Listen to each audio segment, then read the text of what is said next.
स्वामी विवेकानंद कहते थे कि तुम केवल 3.5 हाथ के हाड़ मास के पुतले नहीं हो,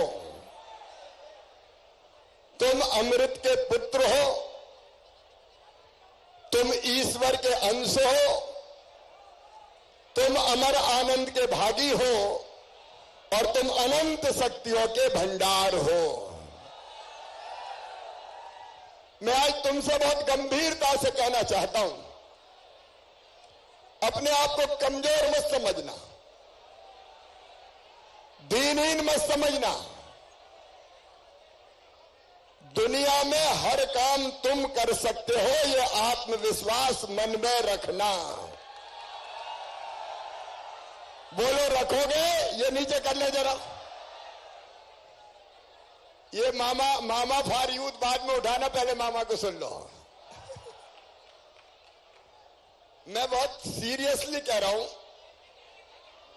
दुनिया में हर काम हम कर सकते हैं। तू जो चाहे पर्वत पहाड़ों को तोड़ दे, तू जो चाहे नदियों के मुंह को भी मोड़ दे, तू जो चाहे माटी से अमृत निचोड़ दे और तू जो चाहे धरती को अंबर से जोड़ दे। ये युवाओं की ताकत है। और इससे पहली बात जो मैं तुमसे कहना चाहता हूं, अपने आप को जानो, अपने आप को जानो, स्वयं को पहचानो।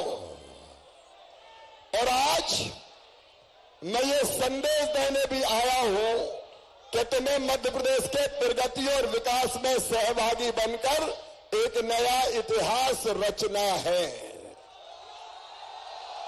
बोलो रचोगे? सब रचेंगे? तो काम के लिए तैयार हो? तो एक बात ध्यान से सुनो, हम लोग फिजिकली और मेंटली फिट रहें, इसके लिए रोज योगा या एक्सरसाइज कौन कौन करते हैं बताएं?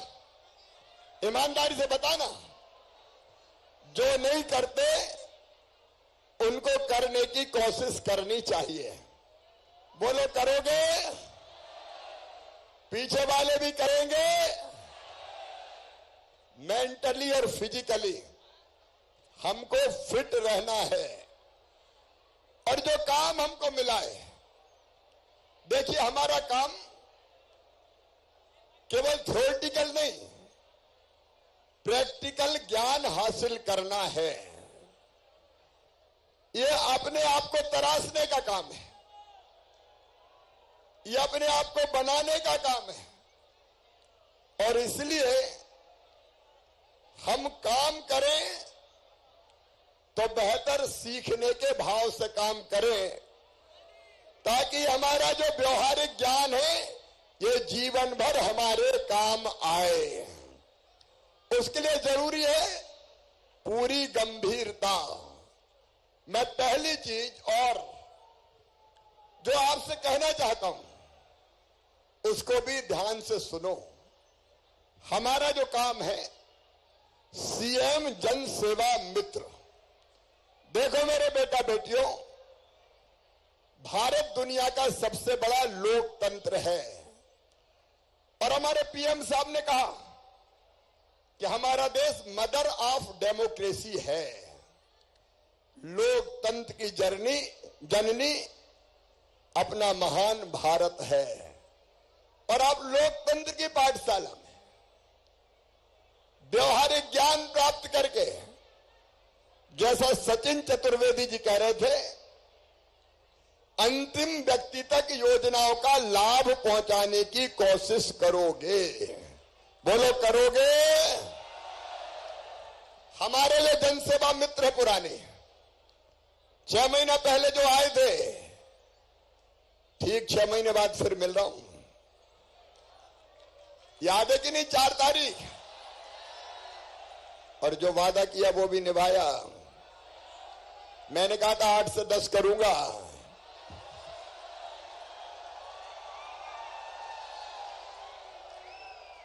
लेकिन आपने भी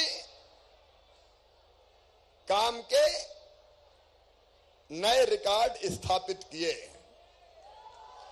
लाडली बहना योजना हो, उसमें ई-केवाईसी करवाना हो, आवेदन करवाना हो, फॉर्मेलिटीज पूरी करना हो, बाल पेंटिंग करना हो, रंगोली बनवाना हो, बहनों को ट्रेंड करना हो, उनके भजन और गीत जो नई प्रेरणा करते हैं, उसमें भी आपने भरपूर योगदान दिया है।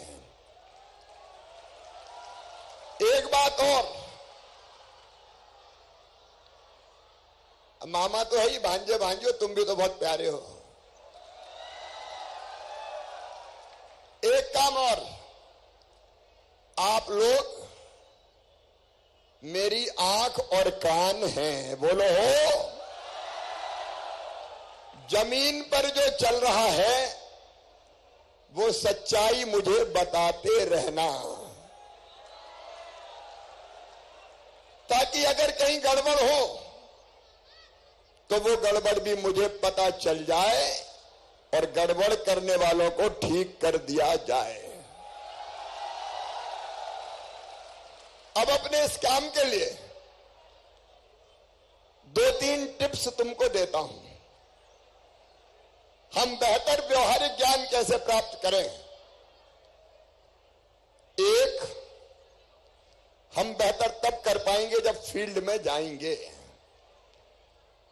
बचपन में मैंने पढ़ा था एक अच्छे काम के लिए क्या करना चाहिए, तो पांव में चक्कर, मुंह में शक्कर, सीने में आग और माथे पे बर्फ। सब लोगों ने सुना? पीछे वाले नहीं बोले, और पीछे वाले। पांव में चक्कर का मतलब है आपको जो पंचायत अलॉट की जाए उस पंचायत में लगातार घूमते रहो। बैठे बैठे ऑफिस में काम नहीं हो सकता, बदले सब अपने कार्य क्षेत्र में घूमेंगे। ऐसे नहीं, जोर से बताओ। ये हो गया पांव में चक्कर। मुंह में शक्कर का मतलब है जब हम हितग्राहियों से मिलेंगे, चाहे लाडली बहना हो, चाहे किसान सम्मान निधि वाले हो, या नौजवान जो सीखो और कमाओ योजना का लाभ उठाने वाले हो, आयुष्मान भारत योजना के लाभार्थी हो, अलग अलग जितनी योजनाएं हैं उनके लाभार्थियों से, क्योंकि कई उनमें ऐसे हैं जो कम पढ़े लिखे होंगे, जिनको जानकारी की जरूरत होगी, और इसलिए उनसे बहुत प्यार से बात करना और आत्मीय रिश्ते जोड़ना, उनको लगे कि ये है जो मेरी मदद करने के लिए आए हैं, अच्छा बोलना। मेरी बात समझ गए? ऐसी वाणी बोलिए मन का आपा खोए, आपों को शीतल करे औरहु शीतल होए। तो सबसे अच्छा बोलेंगे, सब नहीं बोले, अरे सबसे अच्छा बोलेंगे, क्योंकि इससे उनका कॉन्फिडेंस बढ़ेगा। उनको लगेगा कि आए हैं तो हमारी सेवा के लिए आए हैं, हमारी मदद के लिए आए हैं। और तीसरी चीज, सीने में आग। हम जो काम कर रहे हैं उस काम को पूरा करने के लिए दिल में तड़प होना चाहिए। बिना तड़प के मेरे बेटा बेटियों कोई काम नहीं हो सकता। अब मैं भी काम करता हूं तो 24 घंटे में से कितने घंटे करता हूं पता है? बताओ कितने घंटे करता हूं? कम से कम 18। मैं रात को 12:30-1 बजे सोता हूं और सवेरे 5:30 बजे उठता हूं। और मुझे यह लगता है कि शिवराज, तुझको एक भी मिनट व्यर्थ करने का हक नहीं है, क्योंकि तू 8.5 करोड़ जनता का सेवक है, सेवक। जब ये आग रहती सीने में देखो मेरे बेटा बेटियों, एक ये कि कुछ समय है, अब हम नॉन सीरियस रहे और वैसे ही निकल जाए, लेकिन दूसरे पूरी गंभीरता से काम करके हम अपने काम की एक छाप छोड़ें और लोगों को हमारे रहने का फायदा हो। वो याद करें कि ये है जिन्हें हमारी जिंदगी बदलने में योगदान किया है। तो इसको कहते हैं सीने में आग और माथे पे बर्फ। मतलब दिमाग शांत रहना चाहिए, धैर्य रहना चाहिए। नहीं किसी गांव में गए और कोई नहीं कहते कहां से आ गए, आए हमें सिखाने, बहुत देखे हैं ऐसे, तो उसी में गुस्सा हो गए, परेशान हो गए। काम करते समय अच्छे अनुभव भी मिलेंगे और खराब भी मिल सकते हैं। इसलिए दिमाग हमेशा ठंडा रहना चाहिए, शांत रहना चाहिए, दिल उत्साह से भरा रहना चाहिए और दिमाग हमेशा शांत रहना चाहिए ताकि हम लोगों के लिए बेहतर काम कर सकें। ताली बजाना तो जोर से बजाओ ना। जो काम करो पूरी तन्मयता के साथ करो। तो एक तो ये हो गया। दूसरा, काम करने के पीछे दृष्टिकोण क्या होना चाहिए। एक छोटी सी कहानी सुना के आपको बताता हूं। कहानी सुनाऊं? सबको सुनना है? तो काम के पीछे क्या दृष्टिकोण होना चाहिए। एक गांव में एक मंदिर बन रहा था। गर्मी के दिन थे, सूरज अपनी किरणों से आग बरसा रहे थे और मंदिर के निर्माण के लिए जो पत्थर लगने थे, 3 मजदूर उन पत्थरों को तोड़ने का काम कर रहे थे। तपती दोपहरी, सूरज आग बरसा रहे थे, पत्थर तोड़ रहे थे, पसीना टपक रहा था। इतने में एक साधु वहां से निकले। उनने पहले मजदूर को देखा और उसके पास पहुंच गए और उससे बोले, बेटा क्या कर रहे हो। तो साधु ने पूछा, बेटा क्या कर रहे हो। तो मजदूर ने गुस्से से देखा, आंख फूट गई है, दिखाई नहीं देता, किस्मत फूटी है तो पत्थर फोड़ रहा हूं, आगे पूछे ने क्या कर रहे हो। अब बाबा आगे बढ़ गए। दूसरे मजदूर से पूछा, बेटा क्या कर रहे हो। तो उसने कहा, बाबा दुनिया में आए हैं तो जीना ही पड़ेगा, पेट भरने के लिए मजदूरी कर रहा हूं। वो गुस्सा नहीं था, थोड़ा शांत था। तीसरे से पूछा, बेटा तुम क्या कर रहे हो। तो पसीना तीसरे को ही माथे पर भी था, मेहनत वो भी कर रहा था, लेकिन चेहरा आनंद से दमक रहा था। उसने कहा, बाबा देख नहीं रहे, सामने भगवान का मंदिर बन रहा है और भगवान का मंदिर बनाने में जो पत्थर लगने हैं, उन पत्थरों को तोड़ने का सौभाग्य मेरे हाथों को मिला है। मैं कितना सौभाग्यशाली हूं बाबा कि मुझे ये काम मिला है। बेटा बेटियों, काम 1, दृष्टिकोण 3, किस्मत फूटी है इसलिए पत्थर फोड़ रहा हूं, दुनिया में जीना है तो मजदूरी कर रहा हूं, और 1 भगवान का मंदिर बन रहा है, मेरा सौभाग्य है। एक काम के 3 दृष्टिकोण, लेकिन आनंद कौन से दृष्टिकोण में आता है। कौन से में? तीसरे में। हम जनसेवा मित्र हैं, तो जो काम हमारी तरफ है उसको गरीबों की सेवा, भगवान की पूजा मानकर करेंगे तो मन में आनंद आएगा कि देखो कितना बढ़िया काम मिला है, हम लोगों की मदद कर रहे हैं, हम लोगों की सेवा कर रहे हैं।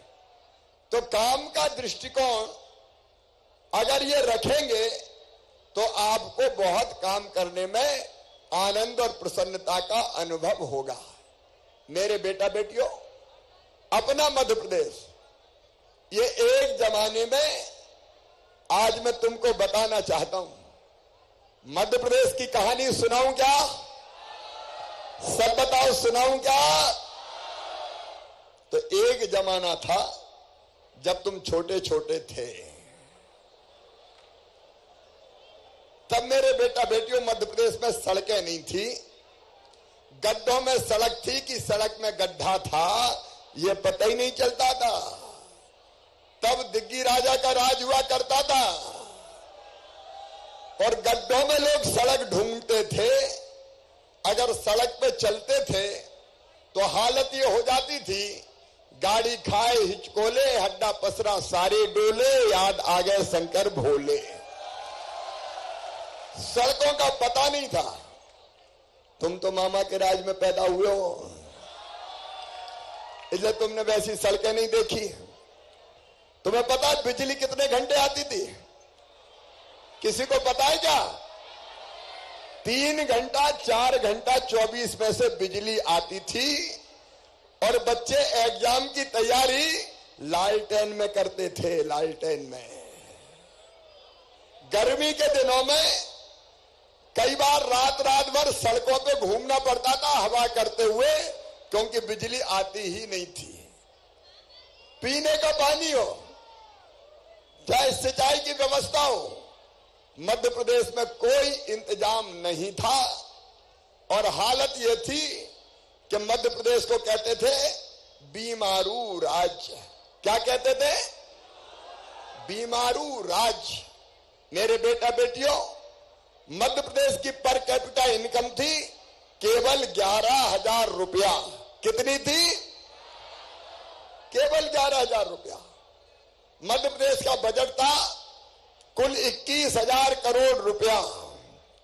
मध्य प्रदेश की जीएसडीपी थी केवल 71,000 करोड़। मैं बहुत लंबा नहीं जाऊंगा, लेकिन आज मुझे कहते हुए गर्व है, हमने ग्रामीण सड़कों को मिला ले तो 5,11,000 किलोमीटर शानदार सड़कें मध्य प्रदेश की धरती पर बनाई। सड़कों का जाल बिछा। बिजली पैदा होती थी पहले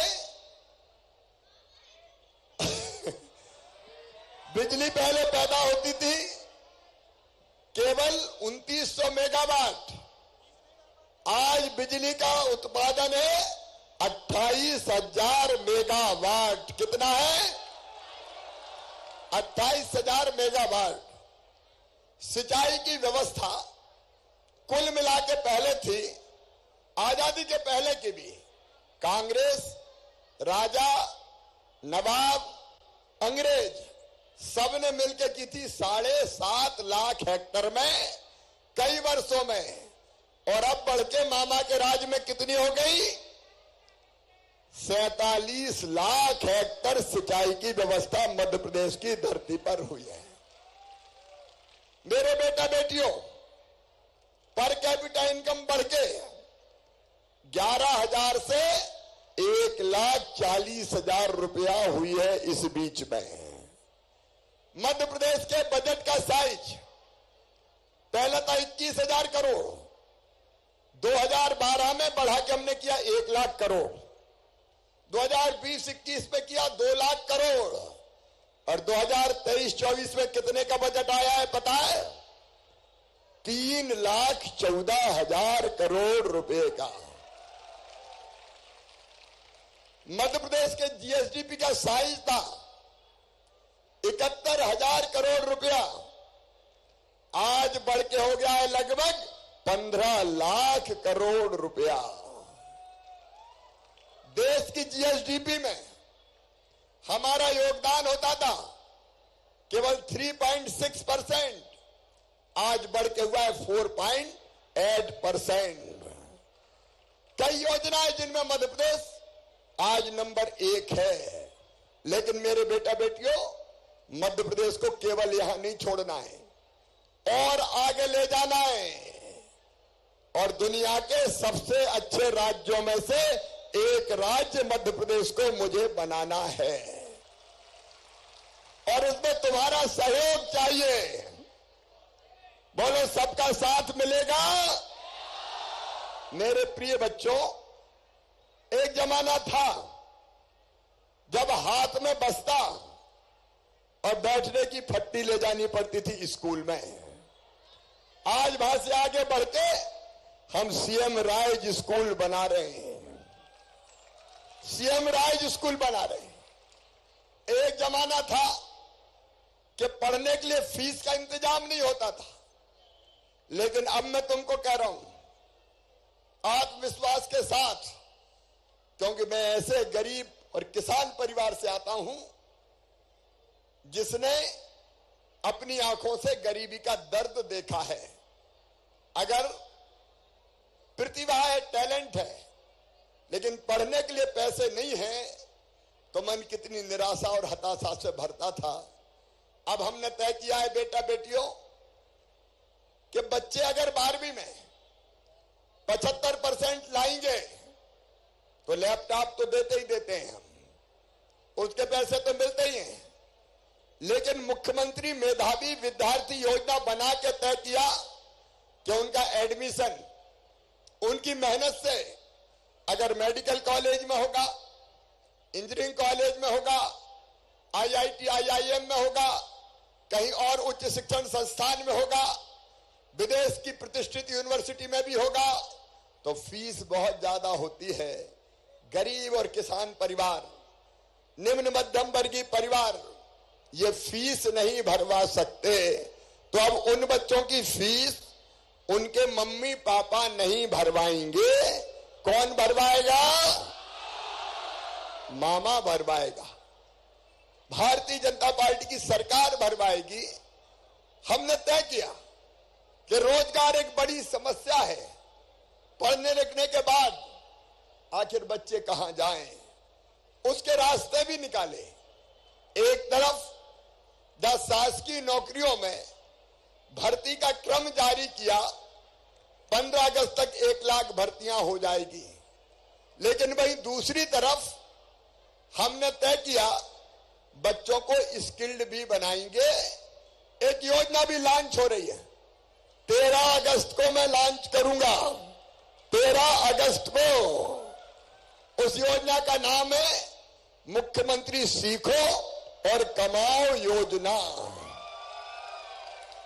बेरोजगारी भत्ता नहीं, अरविंद जी कह रहे थे, चिड़िया अपने बच्चे को घोंसला नहीं देती, पंख देती है ताकि ऊंची उड़ान भर सके।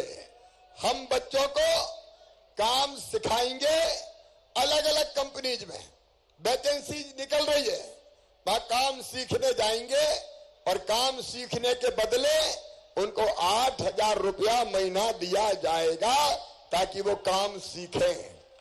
स्किल्ड हो, सेल्फ एम्प्लॉयमेंट के लिए मुख्यमंत्री उद्यम क्रांति योजना, ये तो मैं इसलिए बता रहा हूं कि बाकी बच्चों की भी मदद कर सको। इस मुख्यमंत्री उद्यम क्रांति योजना में अपना खुद का व्यवसाय करने के लिए या छोटी मोटी इंडस्ट्री चलाने के लिए बैंक बच्चों को लोन देगा। लोन की गारंटी भी मामा लेगा, बीजेपी की सरकार लेगी, और ब्याज की सब्सिडी भी हम देंगे। हम बच्चों को स्किल्ड बनाने के लिए ग्लोबल स्किल पार्क जैसे कई आईटीआई बना रहे हैं, जहां बच्चों को ऐसा काम सिखाया जाएगा जिसमें परमानेंट रोजगार मिल जाए। और ये इंटर्नशिप की योजना जिसके अंतर्गत आप फील्ड में काम करने जा रहे हो, ये भी दुनिया की सबसे बड़ी इंटर्नशिप योजना है जो आपको अनुभव सिखाएगी। एक नहीं, ऐसे कई उपाय किए जा रहे हैं जिससे बच्चों का भविष्य बेहतर बने। मेरे प्रिय बेटा बेटियों, बड़ी उम्मीद से, बड़ी आशा से मैंने योजना प्रारंभ की है, और 6 महीना पहले जो बच्चे आए थे उनसे कहा था कि आगे भी तुम्हें काम करना है, क्योंकि मुझे जरूरत है। एक तरफ केवल सरकारी तंत्र अपना काम करता है, लेकिन जब तक सरकारी तंत्र और जनता के बीच में कोई ब्रिज नहीं बनता, तब तक चीजें ठीक ढंग से नहीं पहुंच पाती। और इसलिए तुम जनता और सरकारी तंत्र के बीच में पुल का काम करोगे, ब्रिज का काम करोगे। आपके माध्यम से मैं जितनी योजनाएं हैं उन सबको, जैसे मुख्यमंत्री लाडली बहना योजना, अब ये योजना मैंने क्यों बनाई? मेरे बेटा बेटियों, बचपन में देखा था, बेटा और बेटियों में घर में ही भेद किया जाता है। बेटे को ज्यादा लाभ और बिटिया को कम प्यार। बेटी को सबकी बात नहीं करता, लेकिन कई बार बोझ माना जाता था। तब मेरे मन में यह जिद पैदा हुई, क्योंकि सेक्स रेशियो बहुत गड़बड़ हो रहा था। 1000 बेटों पे केवल 912 बेटियां जन्म ले रही थी। और ये भेदभाव भगवान नहीं कर रहा था, इंसान कर रहा था। वैज्ञानिक साधनों से अगर ये पता चल गया कि कोख में आने वाला कौन है, बेटा है कि बेटी है, बेटा है तो जन्म लेने दो और बेटी है तो कोख में ही मार दो। कोख को कत्ल खाना बना दिया था, कई लोगों ने कत्ल खाना बना दिया था। और तब मैंने संकल्प लिया था कि मध्य प्रदेश की धरती पर बेटी को बोझ नहीं रहने दूंगा, बेटी को वरदान बना के चैन की सांस लूंगा। और तब हमने लाडली लक्ष्मी योजना बनाई थी। और उस योजना में तय किया कि बेटी के जन्म से ही 2 बेटियों तक उसके माता पिता के पास 30,000 रुपए का बचत पत्र जमा कर देंगे। उसके विस्तार में नहीं जाता। लाडली लक्ष्मी योजना, 50% रिजर्वेशन स्थानीय निकाय के चुनाव में, 30% पुलिस की भर्ती में, ऐसे अनेकों कदम उठाए, बेटियों की शादी। लेकिन मैंने अंत में देखा कि गरीब बहन अगर होती है, छोटे किसान परिवार से आने वाली बहन, तो 1000 रुपए की भी जरूरत पड़ जाए, अगर बेटा बेटी गोद में आके कहे मम्मी मेरी फ्राक फट गई, मुझे नई फ्राक दिला दे, मां की इच्छा होती है कि बच्चे को दिला दूं, लेकिन पैसा पास नहीं होते तो मजबूर हो जाती है। उसकी आत्मा रोती थी, मां आइसक्रीम दिला दे, मां किताब दिला दे, छोटी मोटी बीमारी आई तो दवाई दिला दे, वो मां मजबूर होती थी। और इसलिए मैंने तय किया कि अपनी बहनों को मजबूर नहीं रहने दूंगा, मजबूत बनाऊंगा। और इसलिए लाडली बहना योजना बना के तय किया कि ऐसी हर बहन के खाते में हर महीने 1000 रुपया डालूंगा, ताकि मैं मजबूर ना रहे, बहन मजबूर ना रहे। अब ये सब काम, चाहे लाडली बहना योजना हो, चाहे मुख्यमंत्री सीखो कमाओ योजना हो, एक काम और, एक किसान सम्मान निधि, जिनके नाम छूट गए हो उनके नाम जोड़ना है। लाडली बहना में भी, मुख्यमंत्री किसान सम्मान निधि में भी, मुख्यमंत्री सीखो कमाओ में भी लोगों को एजुकेट करना है, बच्चों की मदद करना है। ये सारी योजनाएं, ये हमको ठीक ढंग से लागू करवाने में मदद करना है। बोलो सब करेंगे? पीछे तक बताओ करेंगे? क्योंकि ये काम है हमारा, लोगों को योजनाओं का बेहतर लाभ दिलवाना, कठिनाइयां समझना, उनको दूर करने का प्रयास करना। सीएम फेलो तुम्हारी पूरी मदद करेंगे और तुमको गाइड करने का काम सीएम फेलो करेंगे। सीएम फेलो हमारे जुड़े रहेंगे। आप सबको पता है स्कूल ऑफ गुड गवर्नेंस से, और मेरे पास भी रिपोर्ट आती रहेगी कि दिक्कत और गड़बड़ है तो उस दिक्कत को कैसे ठीक किया जाए। यह साधारण काम नहीं है। सीएम जनसेवा मित्र मतलब लोगों की सेवा करके उनकी जिंदगी बदलने का अभियान है। सीएम जनसेवा मित्र मतलब लोगों की कठिनाइयां समझ के अगर तुम मुझको ये बताओगे कि मामा इस योजना में ये खामी है, इसको दूर करो, तो मामा उस खामी को भी दूर करने का काम करेगा, ताकि लोगों को कोई दिक्कत और परेशानी ना हो। तो ये बहुत महत्वपूर्ण काम जो हमारी तरफ आया है। और देखो बेटा बेटी, ये एक्सपीरियंस है जो तुम्हारे काम आएगा। और एक बात और सुन लो, ये योजना मैं अगली सरकार भी जब अपनी आएगी तब भी चलाऊंगा, इसको बंद नहीं करूंगा।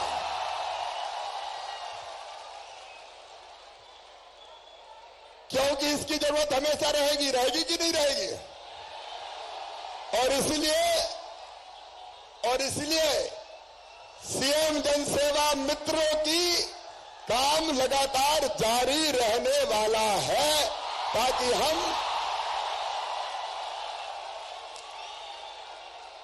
हम ठीक से जनता के और सरकार के बीच में पुल बनकर काम कर सकें।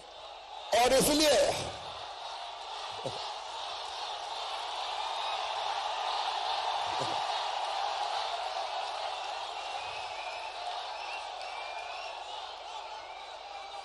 बस मेरे बेटा बेटियों,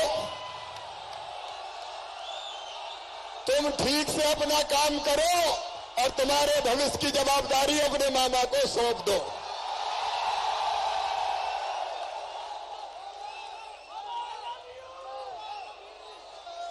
तुम लोगों की जिंदगी बेहतर बनाओ, तुम्हारी जिंदगी बेहतर बनाने की चिंता तुम्हारा मामा करेगा। आओ मेरे बेटा बेटियों, हम सेवा का एक नया इतिहास रचें और लोग ये सोचें कि सीएम जनसेवा मित्र हमारे विश्वास है, हमारी आस है, ये हमारी जिंदगी बनाने वाले हैं।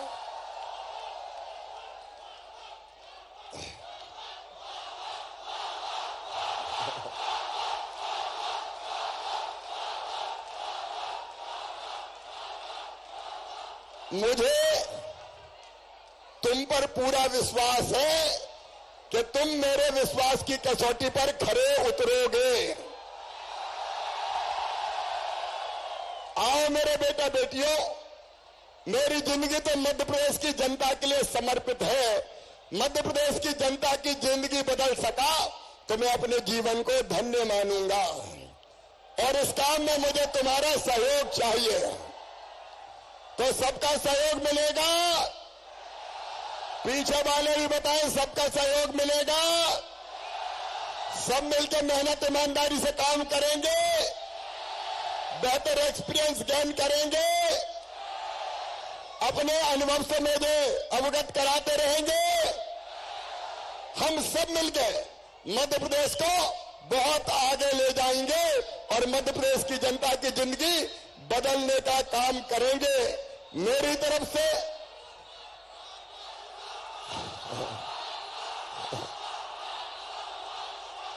बोलिए,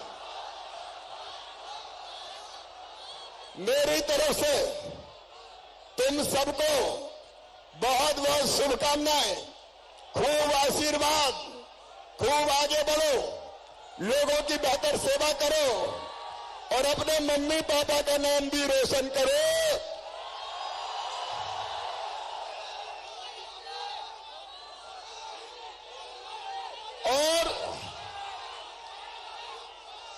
और मम्मी पापा के साथ मामा का भी नाम रोशन करोगे।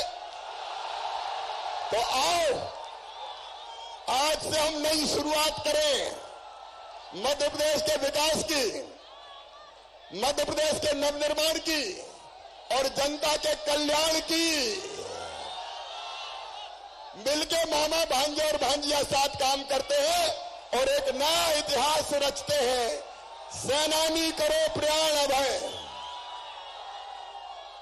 सेनानी करो प्रयाण अभय, भावी इतिहास तुम्हारा है। ये नकद अमा के पूछते हैं, सारा आकाश तुम्हारा है। बहुत बहुत धन्यवाद, प्रणाम, नमस्कार, खूब शुभकामनाएं।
धन्यवाद माननीय मुख्यमंत्री महोदय।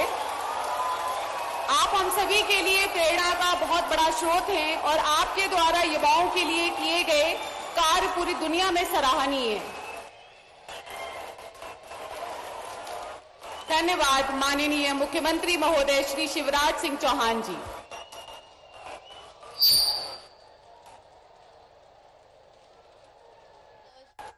अब समय है सीधे संवाद का।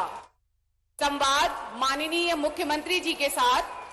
आज हमारे साथ मंच पर 5 जिलों से 5 जनसेवा मित्र हमारे बीच यहां उपस्थित हैं, जो माननीय मुख्यमंत्री जी के साथ सीधे वार्तालाप करेंगे।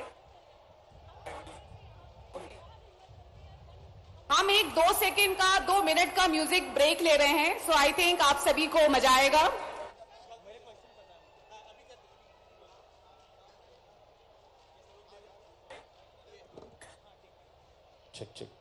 भारत माता की, भारत माता की। सबसे पहले एक आर्टिस्ट के सभी ऑन कर दें, आर्टिस्ट के सभी इंस्ट्रूमेंट्स वॉल्यूम प्लीज। हाँ, इंस्ट्रूमेंट ऑन कर दें।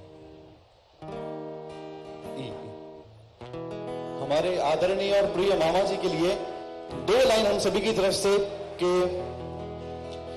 आपकी शख्सियत का क्या बयां करें, आपकी शख्सियत का क्या बयां करें।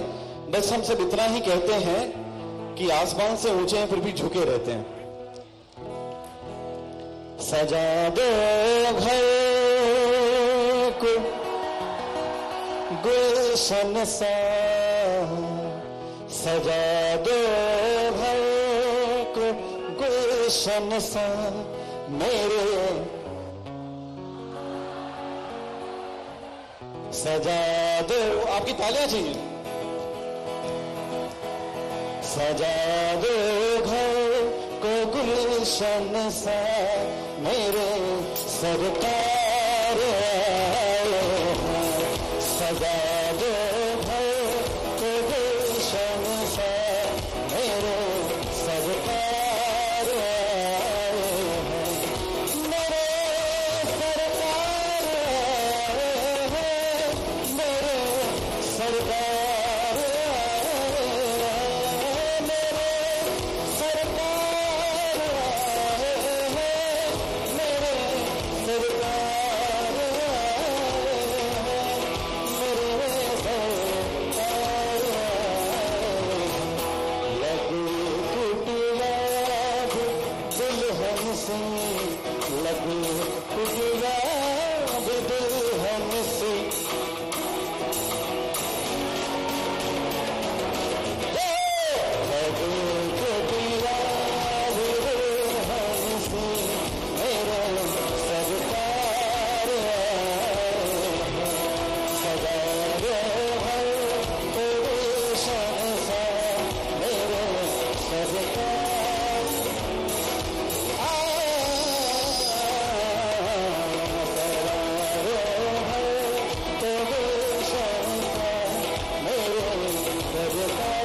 धन्यवाद मिस्टर सागर। ना नाप के दिया, ना तोल के दिया, हमारे मामा जी ने अपना प्यार भांजे भांजियों को दिल खोल के दिया। एक बार तालियां जोर से हो जाए। और 2 लाइंस आप सबके लिए भी। कोई माल में खुश है, कोई सिर्फ दाल में खुश है, खुश नसीब है हमारे जन सेवा मित्र जो हर हाल में खुश हैं। एक बार तालियां खुद के लिए हो जाए। धन्यवाद अनुराग और उनकी टीम। तो अब हमारे जन सेवा मित्र माननीय मुख्यमंत्री जी से सीधे संवाद करेंगे। संवाद के लिए 5 जिलों से हमारे पास 5 जन सेवा मित्र हमारे साथ यहाँ पर उपलब्ध हैं। जब आप माननीय मंत्री जी से बात करें तो आप अपना परिचय जरूर दें। आप बात कर सकते हैं।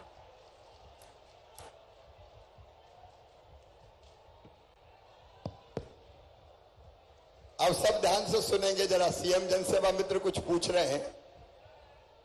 नमस्कार मामा जी, मैं देवी अहिल्या की नगरी इंदौर से मुख्यमंत्री जनसेवा मित्र रितिका चौहान हूँ। मेरा प्रश्न आपसे ये है कि आज मैं देखती हूँ कि अन्य राज्य सरकारें युवाओं को बेरोजगार भत्ता दे रही है, तो आपने ऐसा क्यों नहीं सोचा, मतलब आपके मन में ऐसा विचार क्यों नहीं आया कि अन्य युवाओं को भत्ता देने के लिए? रितिका पूछ रही है, रितिका ये पूछ रही है कि अन्य सरकारें लालच देती है बेरोजगारी भत्ते का, और मैंने बेरोजगारी भत्ता क्यों नहीं दिया, उसके बजाय दूसरा रास्ता क्यों चुना। तो इसका उत्तर जो मैंने बीच में भी बताया था कि हम बच्चों को पंगु नहीं बनाना चाहते।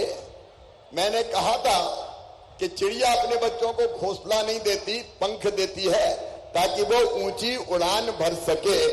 हमने जो सीखो और कमाओ जैसी योजना बनाई है, या सीएम जनसेवा मित्र जैसी इंटर्नशिप की हमारी योजना है, वो घोंसला नहीं, बच्चों को पंख दे रही है ताकि वो काम करे और प्रगति और विकास की नई ऊंची उड़ान उड़े। इसलिए हमने ये योजना बनाई। धन्यवाद मामा जी। ठीक है रितिका।